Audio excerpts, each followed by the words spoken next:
There is a place in Azuria that listens, not to your words, to something underneath them, what you carry in without knowing. It responds. It reshapes itself around whatever you bring.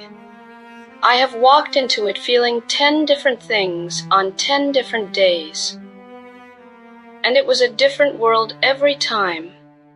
It knew me better than I did.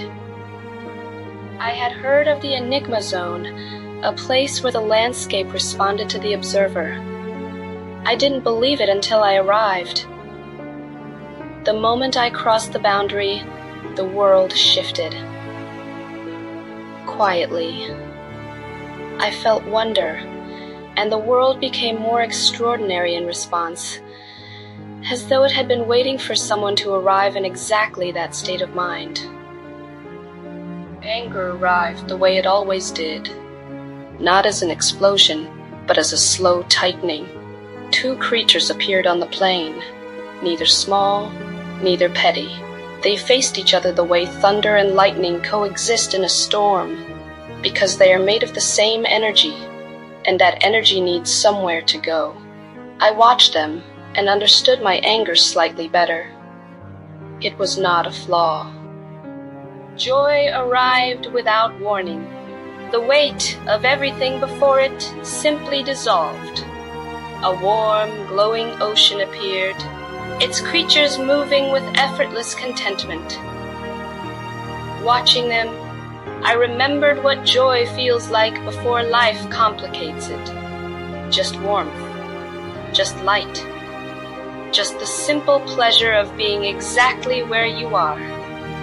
Curiosity looks like a question the world is asking itself. The landscape split cleanly. Deep bioluminescent night on the left, brilliant warm noon on the right. I stood at the dividing line with 1 foot in each world, and felt exactly what curiosity feels like when it is pure. The extraordinary pleasure of 2 things being true at the same time, and neither canceling the other out. Fear arrived as a tightening in the chest and a sharpening of every sense. The zone answered with a single enormous structure slowly collapsing. Watching it fall, I realized fear isn't the collapse itself. Fear is the moment before it happens, the moment you see what's coming and cannot stop it. The falling structure wasn't the fear.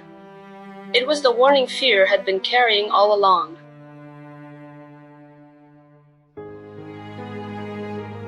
Excitement arrived pure and uncomplicated. The zone responded with something unexpected, not spectacle, but small creatures on a warm plain, soft, round, and endlessly energetic.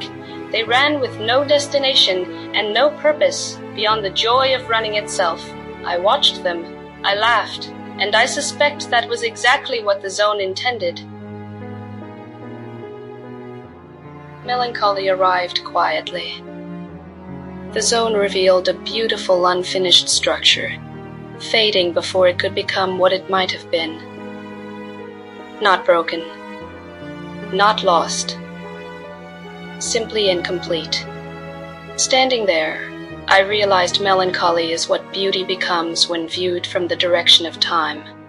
One of the most beautiful things the zone ever showed me. Awe is different from wonder. Wonder asks questions. Awe stops asking. The zone answered with a single phenomenon, a massive waterfall flowing upward into the sky. I stood before it and, for several minutes, thought nothing at all. That is what awe feels like. The temporary suspension of the need to understand. Highly recommended.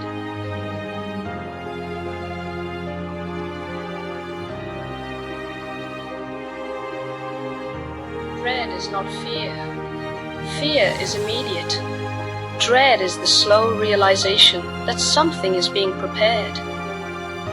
The zone showed me a vast, silent farm where unfamiliar creatures worked with calm certainty.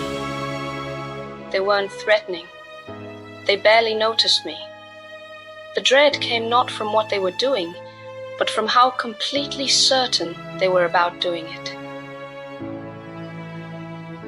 Peace arrived last, after wonder, anger, joy, curiosity, fear, Excitement, melancholy, awe, and dread. The zone showed me only a still body of water, perfectly calm, perfectly reflective. I sat beside it and simply existed. No questions,